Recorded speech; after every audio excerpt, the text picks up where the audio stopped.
first ever podium for Skoda?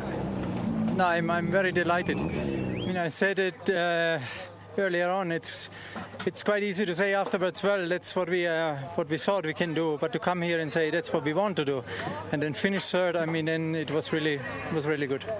It is like I can't speak. It is like the boy gift or something. When you are given some very nice present or something. It was what I was dreaming for 30 years. Sorry. Welcome back to Rally DNA for part 2 of our chat with Mr. Armin Schwarz.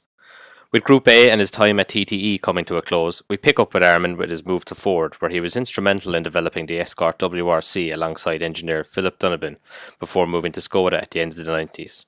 And trust me, you're going to want to stay tuned for that particular bit. Please enjoy. And at this time, I mean, you've developed quite a reputation for, being a very, very competent test driver as well, which definitely seemed to lead into your time with Ford and the Escort WRC.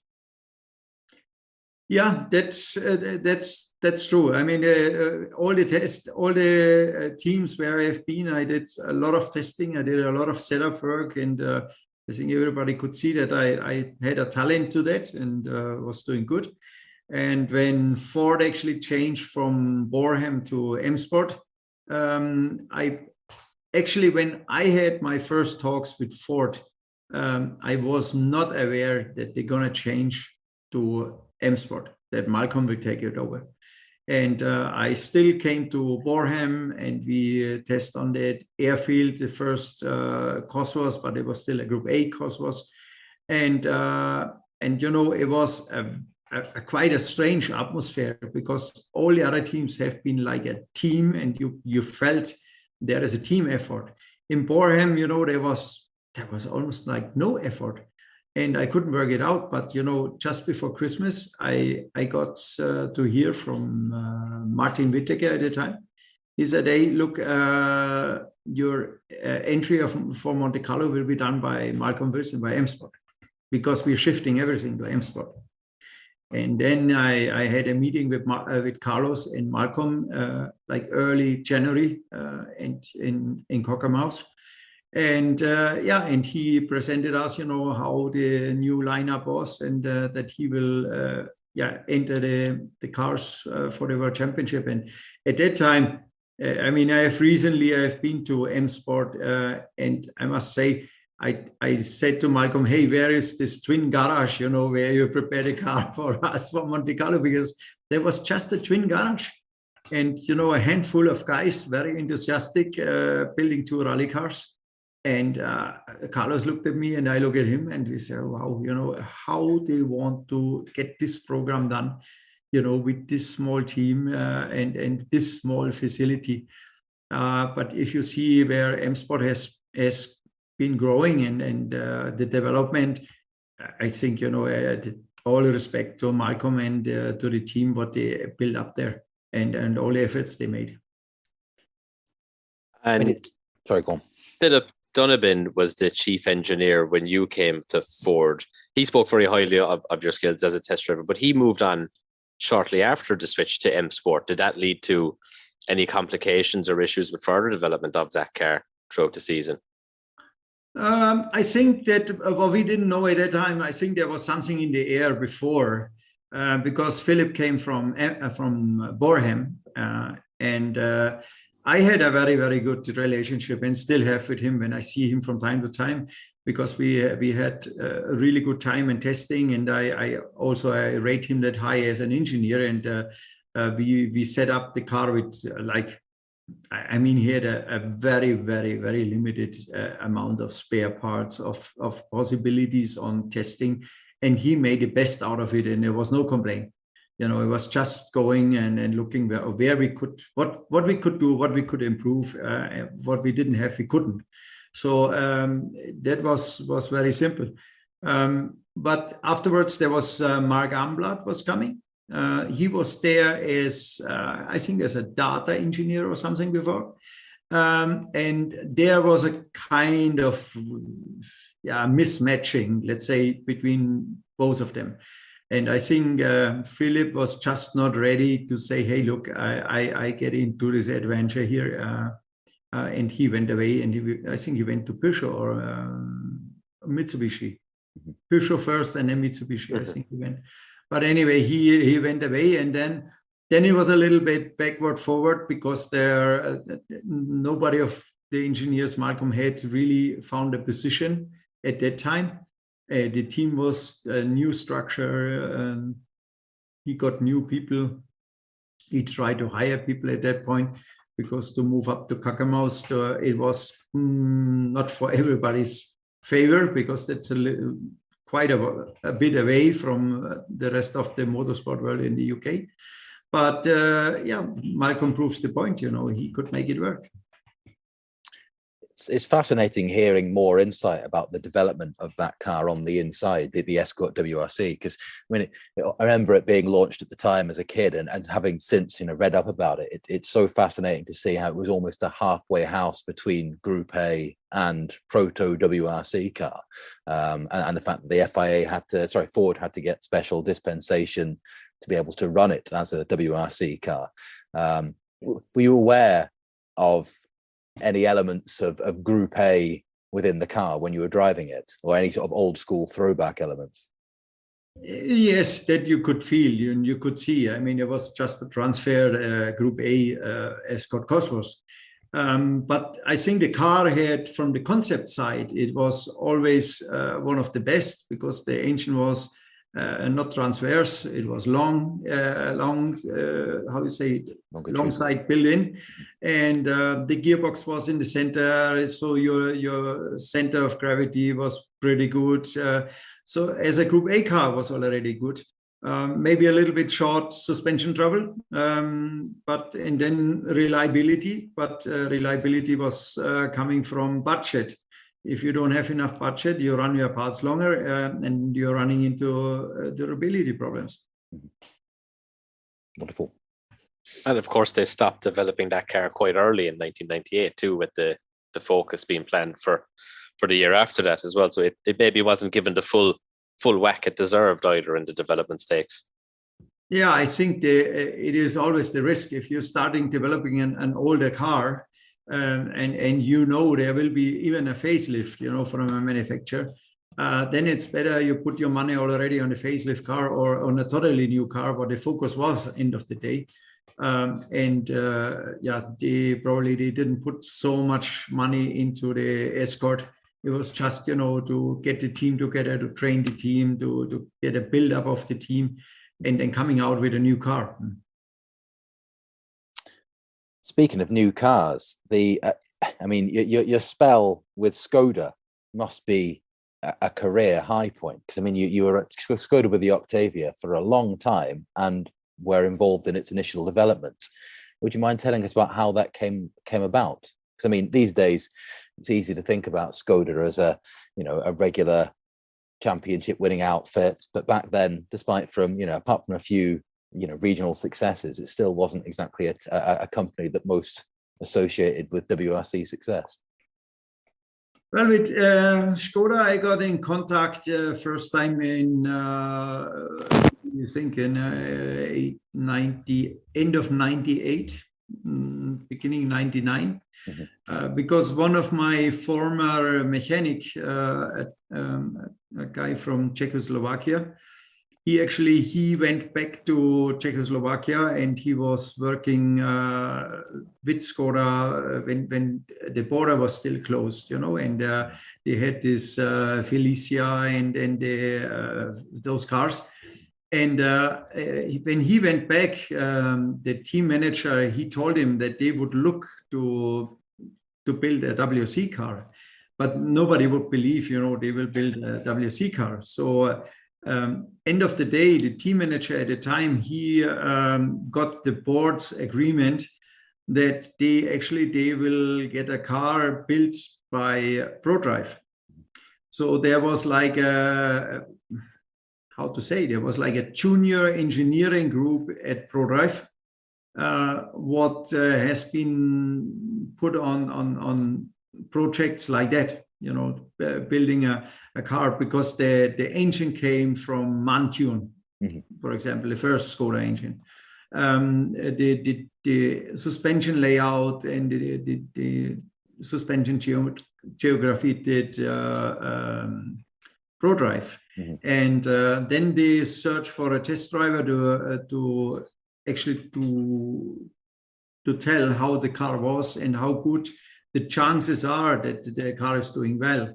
And then this guy came up to me and he said, hey, look, there is a Skoda WRC car. And I say, well, okay, what car is that about? And he said, it's an Octavia. And I said, we are looking for a test driver. And we would like you, to give us your report, on the car, how it is, how good the chances are, that could be successful. So I went to the Czech Republic, and the former technical board director, he was in charge of motorsport program, and he said, look, a German guy coming from Volkswagen, and he said, look, you get there and you make your analysis and you let us know exactly what your feelings are, and you have to come back to tell us honestly what you think about. And then we came to a proving ground. I think it was Gaydon or Myra or something in the UK, where ProDrive came with the car, and then I got a test to test the car, and it was horrible. It was terrible. It was wow, guys. This is not even you're never winning a rally with that car. It is just you will not compete against your felicity. I don't know. It was so far off with when the car started to roll, the chassis roll. Your bump steer was so big you did not even to turn in anymore because it was turning in, and the engine was banging and bouncing, and it was just like, okay, let's put together a car and let's see what it is, and that was a little bit like, what to say now, because if I go back and tell that, he would say probably, okay, let's get a car, pay them, and done. So trying to find out, what could be the good assets, and the good asset again on the Octavia was like I had on the Audi 200. The car was very stable. It was a long car. You don't need like big wings because your aerodynamic was good because it was so long. And a couple of good things. And then I came back and I sit together with the motorsport director and with the technical board. And I told him, that this geometry is so much off because the bump steer is so big and the diving was so big, and all these things what I felt. And he said, but we can adjust them. I said, yeah, not everything. You cannot adjust everything. If bump steer is there, you need to change the geometry. And why did it not change? So, and then, it got him on his technical knowledge. And he said, we need to get this car work. It cannot be that they are putting a car up, and it doesn't work. So, and then all of a sudden we got in a discussion on developing this Octavia.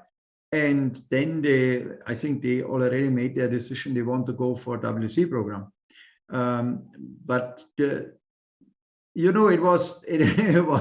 was a real hard time. The first like 2 years, that was a lot of convincing of not testing because you stood around because the car didn't work. It didn't start. It did not go. It did. In fairness, to let's say all the teams where I have been, I think the biggest development curve of a team, racing up, it was Skoda, because they didn't know how to handle a WRC car, but they also, from there they should know how it should handle, because they had all the smaller cars, very successful. Stick has been one of their very, very good and successful driver, and Hawkland and those guys, and the Czech drivers as well. But, they couldn't evaluate what the WRC car needs. And so anything what came out, that was just good. And when it was just a tiny bit better, it was, oh, now big progress. Oh, no, guys. You know, and you pull them down from the tree every day, you know, it was like, at one point they get, okay, you know, I'm not sure if that's the right driver. You know, he's never saying anything good about that car and us and this and this.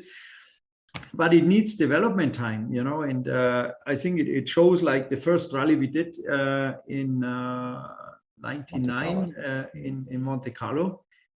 We got from the casino square up to the casino, and that's it. And then retire, you know, with having no clutch on the casino square. And, you know, the team, the guys worked their ass off. I mean, the week before, they had no sleep. I think there was a 24-hour for 7 days a week, just to get the car together. All parts are late. Everything was late. Everything didn't fit, you know, didn't work, couldn't match. Engine from the dyno did not work, you know, and things like that. But it made them even stronger. You know, because the Czech guys, they're very, very good, very good. And also they are very proud about, you know, what they are doing. So I think the project got them about their proud side, and they want to make it work. On the other side, there was a lack of budget, because obviously Skoda was not ready to put this budget in what ProDrive had, what Citroën had, what Mitsubishi had. And that made it difficult. But you see on the slogan, you know, what is still using is like simply clever. Yeah, they always think about, you know, we can make it better, but, you know, simple, easy. I don't want to say cheap, but, you know, inexpensive, make it better. And that is one of their strong side. But there are things what you need to have in motorsport, and you cannot go around, you cannot avoid them and pay for it. And you see what they made out of the Fabia. You know, it's that is to their budget, and they're doing fantastic job on the Fabia. The Octavia, it seemed to have, I mean, obviously it lived a long life as well in terms of development. It seemed to, would it be correct to say that the core materials in terms of its reliability and innate strength were there from the beginning? Because obviously after 2 years, you got that fantastic podium on the Safari, which must be a career highlight. And certainly as an Octavia WRC fan myself, it's a big moment for me. You know, we're always aware of it sort of being quite a dependable car, certainly after maybe 99 was gone. Well, you know, the first 2 years, there was not many situations where we had a good laugh about something, you know. Oh, not again. Oh, no, it broke again. No, and then, the decision was actually when Toyota actually sold their workshop in Nairobi. And I got notice from that. And then I went to the technical board and said, look, I knew they want to do and they want to do good on rough rallies, because they want to prove that the Octavia or the Skoda brand is a very reliable car. And before that time, before Volkswagen came in, Skoda was like, not a reliable car. You know, many people joke about it. Well, you see them parked on the highway, you know, because of breakdowns. And the technical board and the whole board want to change that. So they said, we need to go to the roughest environment and show, you know, that we are capable to build cars who are strong enough, and having a good performance. So I told him that Toyota is selling their workshop, and, you know, if they want to do something in Kenya, they need to have a test space. You need to have a workshop. So yeah, they went there, they bought the workshop with all the equipment, with all the service trucks, everything. And then we went to Kenya for testing. And that was the year where, you know, I felt by end of the other year already that they are not changing regularly settings, new material. You know, they got to a stable situation where they say, okay, now the car is like getting like bulletproofed, and only tiny steps on development, you know, not failing again will help us. And already on the testing in end of 2000, it showed that the car was really capable to go fast. And then in Monte Carlo, maybe you have seen it, I miss only by a few seconds to Francois, the third place in Monte Carlo. Mm-hmm. And this was for sure, that was one of my favorite events I ever did, because it was flat out from the first meter to the last meter, flat out, full speed everywhere. And the weather was that bad that nobody could make out the perfection out of his car. With the tire choice together, you need to run a compromise. Mm-hmm. And the Octavia on compromise was for me the best car, because it had no downside. It had also no upside, because on dry tarmac, of course, the focus was faster. On full snow, you had other cars who have been faster, but in average, the Octavia was to me the best car at that rally anyway. And we fight till 2 stages to the end, and we lost it by a few seconds because it was drying up. And but it was, we know there is something. You could smell there is something coming up. And then we had also a test before Christmas in Kenya with the Octavia, and it was like, we need to make the car bulletproof. And believe me, I have been before in Kenya, but there we did not think about, of getting the car running to the service or back to the service or back to the workshop. It was just to see what is the edge, what the car can take, how much abuse it can take. Mm-hmm. And physically we built a tank.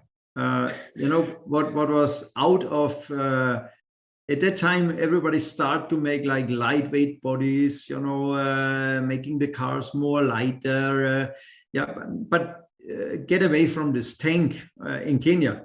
Mm-hmm. But still, the roads did not change. The roads didn't improve. The environment was still as rough. And we did so much testing there. And there's also a little side story, because we had a lot of, let's say, used shocks, used rims, A-arms, subframes, used stuff, used chassis. And this 4 weeks testing what we had in Kenya, the mechanics, they had like long nights, because there was welding every night. There was welding everything, because it broke, it cracked, and it was going on for 4 weeks. But end of the 4 weeks, we did like a high-speed test, and I saw, what I could do with the car and where I have to back off and where I could stay on. And I knew if we get new parts on the car, that is the chance to do well. And I went back, and the motorsport director at the time, he said, look, when I see the parts, how they are used in the car, and everything will go to the bin when we come back from Kenya. The car is crap, you can throw it away. I said, yes, you can. But, your board, they want to have a podium finish. And he said, yeah, but, he has already sorted out the used parts who are good enough to go to Kenya. And I said to myself, no used parts in Kenya. No used parts. If you do that, you can stay home. You can save all your budget. You can stay home. And when I know that, I asked for a meeting with the board myself privately. And I told him, I told him honestly, I said, look, I see assembly of used parts who should go to Kenya. I said, save your money and stay home. There's no point to go. And, we almost got in a fight.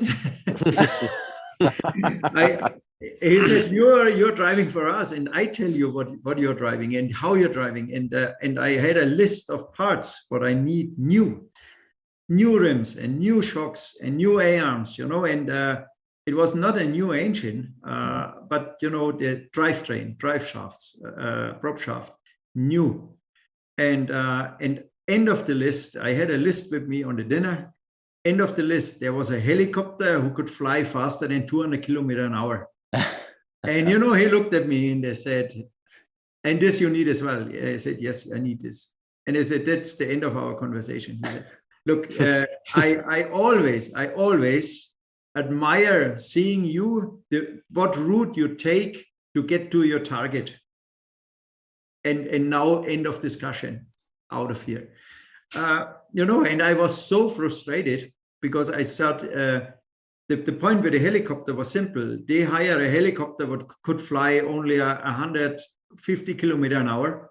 But, you know, out in the open savanne, you did 220, 230 kilometers. So you could see disappearing your helicopter behind you. And you know, he will be not there for the next 15, 20 minutes because he can't keep up your speed. So I tried to explain, but he was so furious. He was, and then, yeah, we went to Kenya, and he wrote me an email.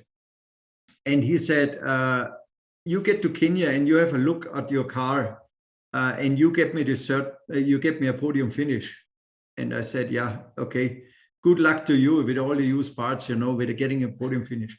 I got to Kenya, and believe it or not, there has been all parts I asked new on the car and spare. And you know what? There was a fucking helicopter, you know, could fly faster than 200 kilometers an hour. So I knew that's your chance, you know. You've got everything. The car is ready. The car is good. So we go for it. And then we went on the first stage. And my strategy was, you know, I need to force the other guys to go faster than what their car can do. So the strategy was, the first stage was over 100 kilometers, and we beat the shit out of the car. We went as fast as we could, you know, and we did the fastest time by a couple of seconds to Tommy. And all of a sudden, everybody was like, oh shit, you know, this tank, you know, is going that fast. We need to go faster. So then everybody speed up. And there was so many retirements that year, and so many problems, technical issues. That we had also technical issues, but nothing big. And we just got the car on the podium. And that was Kenya 2001, you know, simple as that. I mean, I'm sure the looks belie the amount of effort you put in, clearly. But I don't think any single rally car, certainly no modern rally car, has looked as tough as your Octavia from the 2001 Kenyan Safari. I mean, proper post-apocalyptic stuff, that rally car, with the bull bars and everything. Yeah. the Mad Max rally car, if there ever was one. Yeah. No, that's fantastic. It really Yeah. is. And from there, like, was there, you kept harking back, you said it was a lot of small developments through the life of the Skoda. Was there any big leaps that did change between like the Evo 2 and the Evo 3, or was it just that chipping away at it all the time, getting what you could out of it, or was there something that started to make it really come good?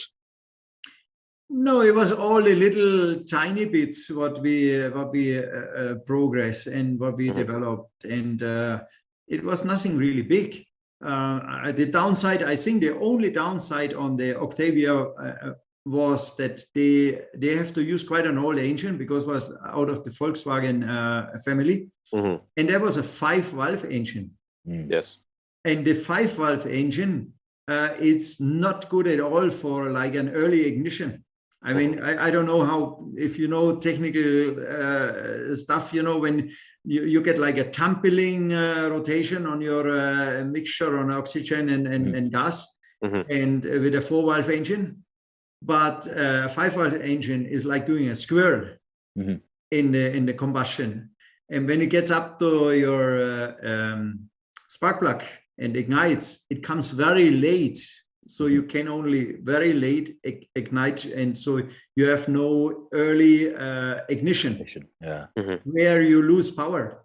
And this was not to change. I mean, at that time, Audi was doing some development on the engine. Everybody promised to make it better, but there was no way of making it much better. You know, they developed a different turbo later on, but it was this tiny bit. And then we have to search on other things. A bigger, let's say, a bigger step forward was when we changed from Proflex suspension to Reiger, because Reiger at the time they have been on the Ford, and yeah, they have been clearly, you know, more advanced shock absorber, and especially on not fading. You know, you could go in Greece or Cyprus like full speed, and it doesn't matter how long the stage was. The rider was keeping it together.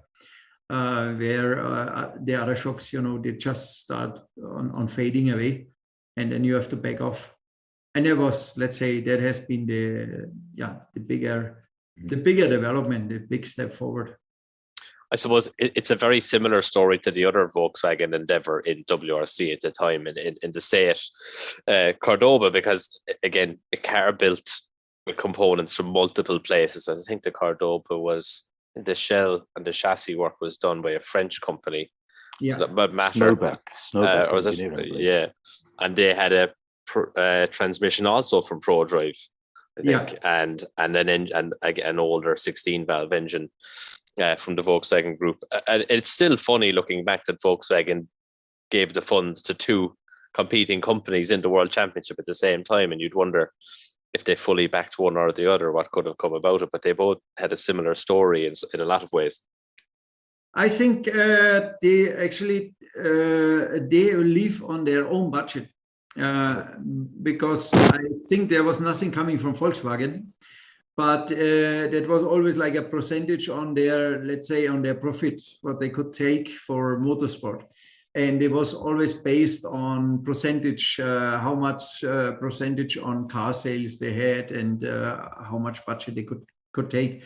And that was the same for Seat, for Audi as well, or Volkswagen Motorsport, or Skoda. It's a group, let's say a group decision. So the smaller the company, the less budget you have. And I think Skoda did quite good in international sales. They have been a popular car, where Seat was struggling for quite a while. I think now Seat also is coming up, you know, with newer models, getting more popular. End of the day, it's a Volkswagen Group car, and they make group decisions. Who is going to get what, and who can get what engine in what car, and not to have let's say too much conflict with each other. Was it a difficult decision to leave Skoda at the end of 2001 for Hyundai? It was a very difficult situation and decision, because I like, we had all this, let's say, difficult times, you know, like really 2.5 years, and it's a long time, I tell you. When you go testing and you go from one rally to the other one, and you know you're running into a problem, you don't know when, but you will. And, you know, having a team behind you and everybody's looking up to you, and this time we make it. Yes, this time we make it again, you know, we have something. And then you get it going, like we did with the Octavia, getting good results. And everybody was like hungry for an update on the car, but we know it will not happen. And then this Fabia came in, and everybody was, wow, now we are getting a car similar to a Peugeot.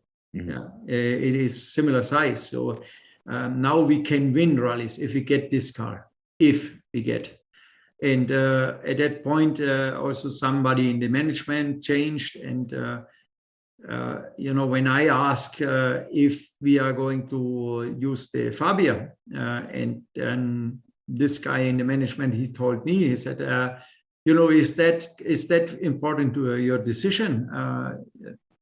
And I said, yes. And he said, but I thought you are a family member of Skoda.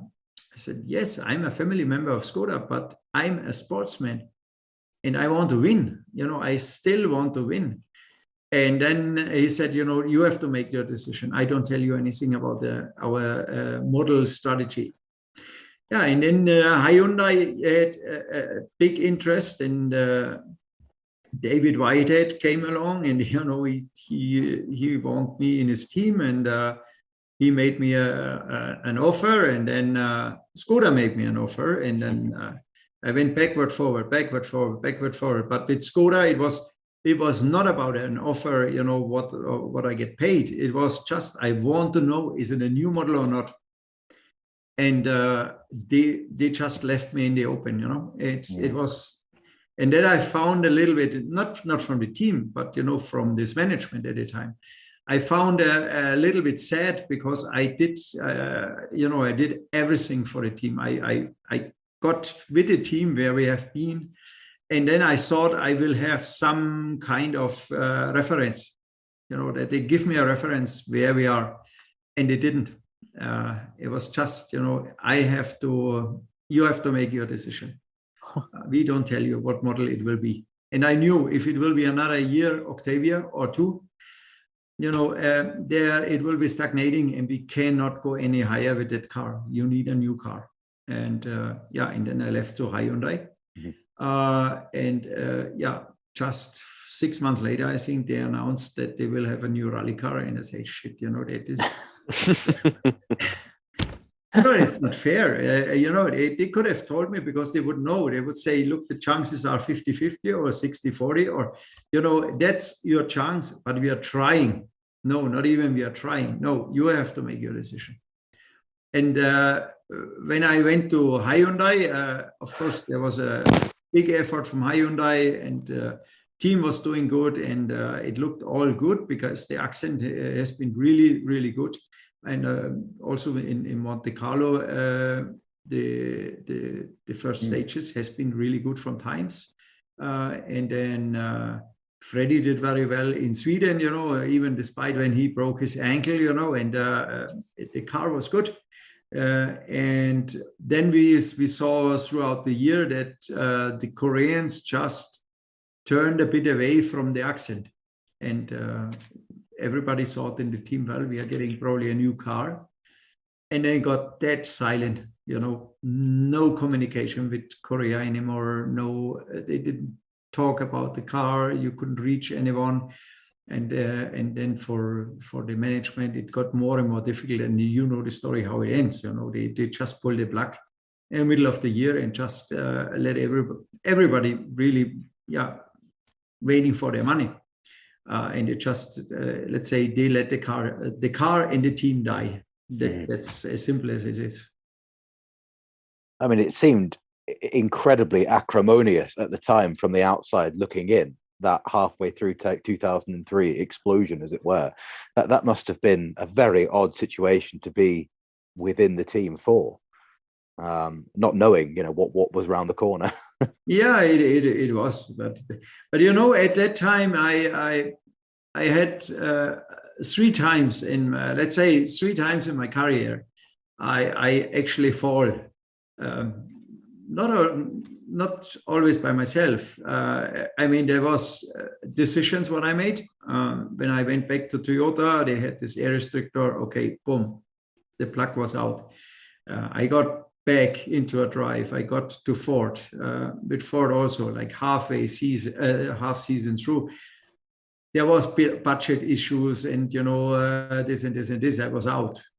I came to Skoda and to Hyundai, and Hyundai like halfway in, like after one and a half years, they pulled the plug and I'm out.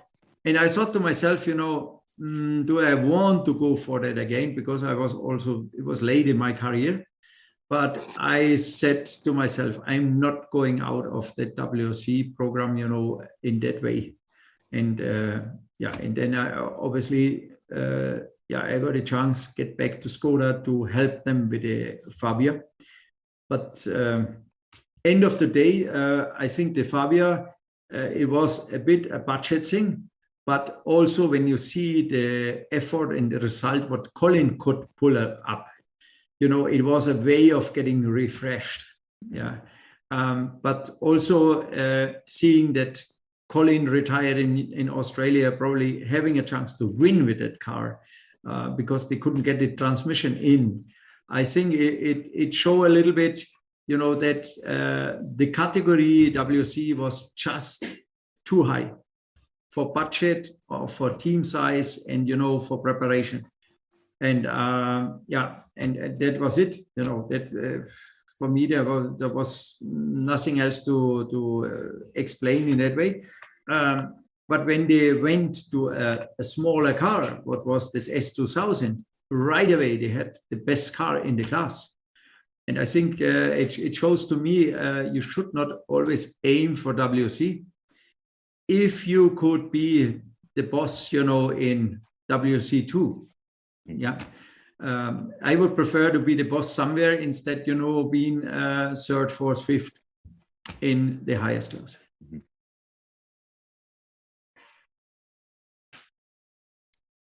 So, with the WRC time coming to an end, what impressions did your time in WRC leave you with? What was your highlights, if you were to give just one, or what the biggest impression that it left upon you as a driver? You know, I keep saying I don't have a biggest impression. I have not the best rally, not the best stage, not the best team, not the best car. I have a huge puzzle on my wall. And all the little tiny pieces, you know, they are fitting a perfect picture. And this picture is my time in rallying, when I have been in rallying or in motorsport generally. And I had so many highlights that if I tell you one single rally, what was the best, you know, everything else will be like nothing. And everything else was so good and so strong that the highlight is actually all this time what I could have in rallying throughout all the years. I even going back to early, let's say mid 80s, when I start with this Fiat and going all the way, and even having this time in the US with Baja off-road racing, what really got my love. I mean, this is something so outstanding. And it goes back like old time rallying in the 70s and 80s, because the environment there is still similar.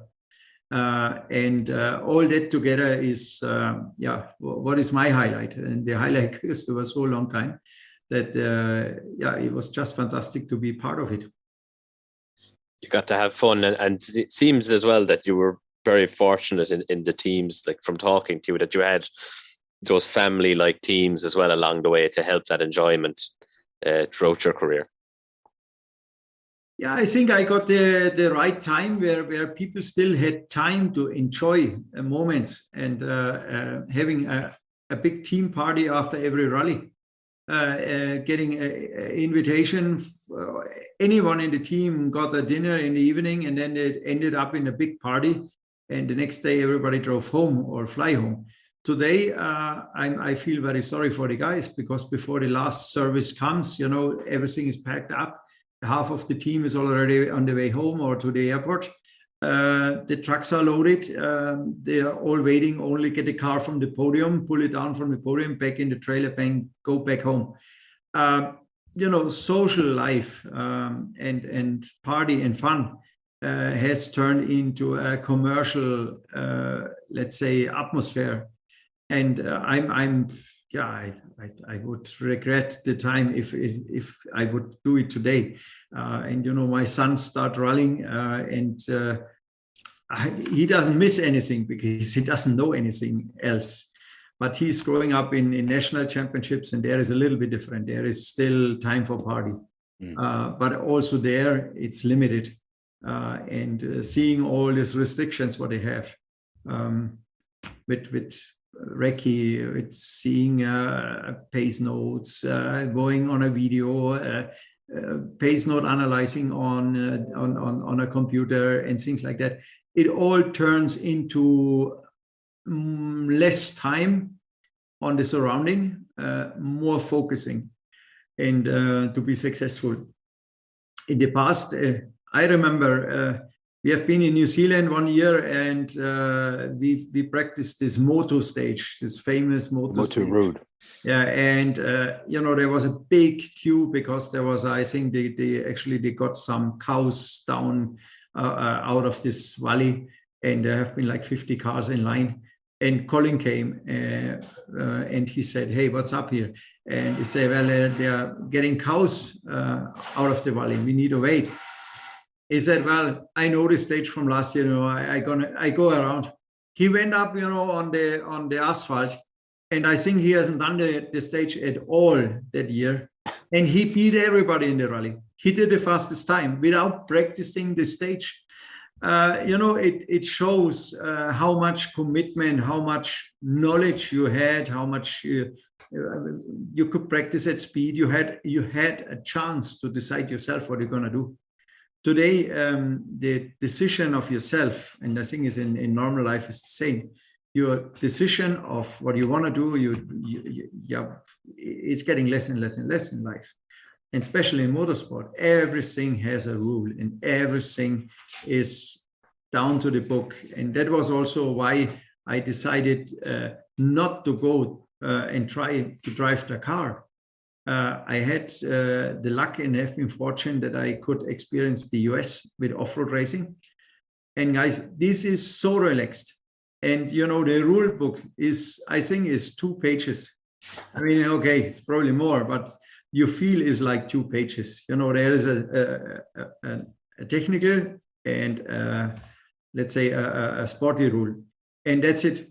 And there's so many open things what you decide on what you're putting on your car. When you go like pre-running, they call it pre-run and not recce. You decide your speed.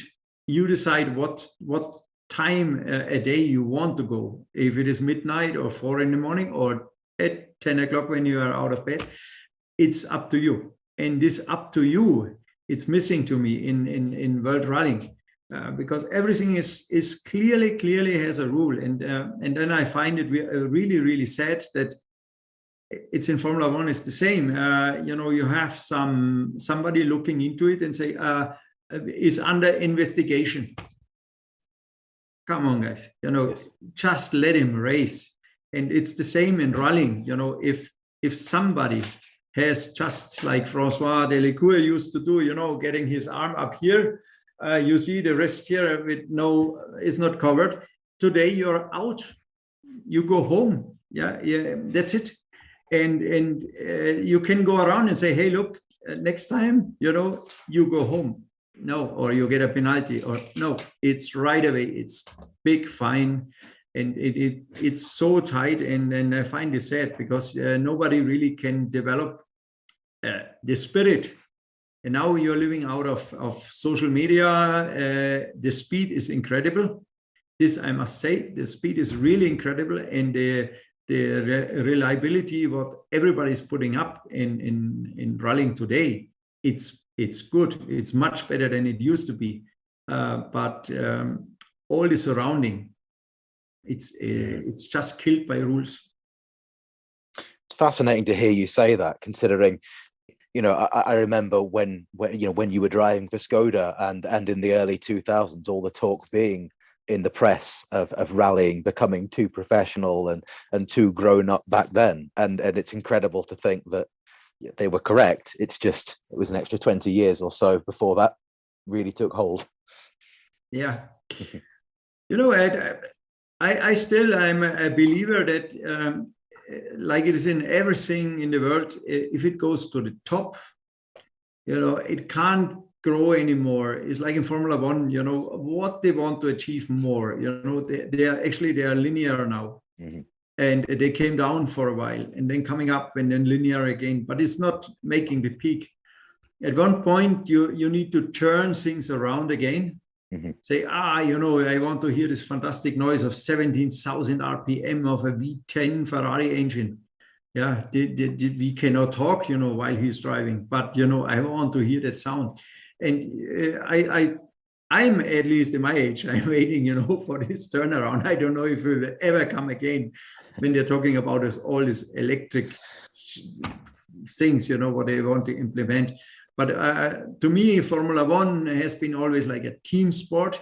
As soon manufacturers come in, there are so many interest on showing how clean their car is, how advanced, and environmentally friendly, and if it is a team sport where they buy engines, they build their own car, and you go for a big show, like Bernie Ecclestone used to do. Mm-hmm. He was the circus director, but he put up a show. Mm-hmm. Today is a marketing and PR show, and this makes it very expensive. very exclusive, very rare that people can look behind the scene. And then you have races like last year, the last race in deciding a world championship. This was very poor. I felt very sorry for both, for the winner and the second, because that is politically, it was shit, sorry. Agreed. A lot of that, I think, as well has to do with the length of the calendars now in both rallying and Formula One. There's probably just a little too much, and they're still looking for more as well. It's all rush. It's, as you say, it's all pack up straight away. The social thing just disappears, and it's just on to the next one straight away. Yeah. What I thought, for a while, because I did a few years commentating for German RTL TV on the WRC. And I also have been on some of their, let's say, meetings when they discuss the program and, how to get viewers and things. And there was one very interesting meeting. They had once an analyzing how much motorsport a family life can take. So they analyze like MotoGP, Formula One, rallying, what else was there? I think there was Dakar, off-road. All that, if you look how spread out is over the year, I think there has been, I think, not even 10 weekends where it was motorsport free. And then you have the winter season, you start with skiing and other winter sport activities. And it is always weekends and prime time, get people in front of TV. Then actually they came up with ideas on getting like concentrated weekends, almost like the X Games, that you have like Formula One rallying the same time, maybe MotoGP. MotoGP has a race between, let's say, 12 and 1 o'clock. At 1 o'clock, there's 1 hour rallying because it's the last stage. It's shown like the final stage. And then at 2 o'clock, the Formula One starts like a highlight, because still is a highlight worldwide for sure. And you add all the different events on one weekend. And then you have like 1 weekend free, motorsport free. You can go to cinema, you can go whatever you want to do. But since it's so commercialized and the big, let's say, focus is football, because in football it's every weekend, and even sometime, playing during the week, getting viewers, sponsor money. And if it is getting too much, it's ruined the sport. That's what I believe. Absolutely. Right. So, but I don't want to ruin the sport, by end of our conversation. No. Because, I'm still so fascinated about, seeing cars on loose surface. Okay, tarmac, I think more or less everybody can understand. You go fast with a car when it's right set up. But looking at gravel rallies or snow rallies or anything on a loose surface, I think it's so fascinating to see what cars can do and what the teams, the drivers can do, and how competitive, and that you have rallies where they're ending up with like less than a second, after like 350 kilometer forest roads. That shows the level of the sport, and I think it's not disclosed enough. But I think we should also not disclose enough, because then the unhidden things, who are the interesting things, you can't look behind the scene and you know exactly why is that. You need a kind of fascination why it is.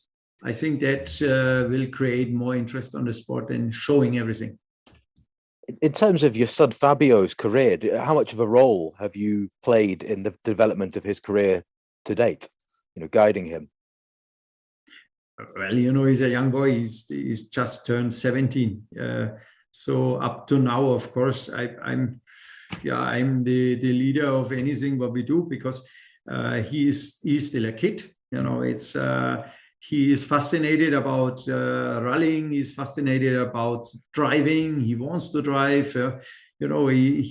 But he still does not have all, let's say, the focuses, and he doesn't know everything what is needed around it, because I keep certain things away from him, because otherwise he is not a kid anymore. Then he is doing nothing else than rallying or preparing himself, and I just want to give him some free time as well. And okay, I think by end of the year, I think he will be on the edge where he has to stand on his own, and I will probably pull back a little bit, just let him do his own experience, his own things. And if he's developing like he did to here, then I'm quite confident he can do it himself. Wonderful. Yeah. Well, I think that probably brings us to a close. You've given us some great stories, Armin. Really, it's been fantastic. Thank you for talking to us. I think it's safe to say, I think we were both very excited about this one, and Jamie could probably keep you for hours on an ST205 because he does have one in the garage. So, all right. yeah. With super strut that's on its way out. yeah, that's why he was pushing so hard on the super strut opinions. But yeah, no, thank you so much for that. It's been fascinating to talk to you. Thank you for giving me the chance. Also, getting me back, in my memories is always nice to talk about it and letting other people know. And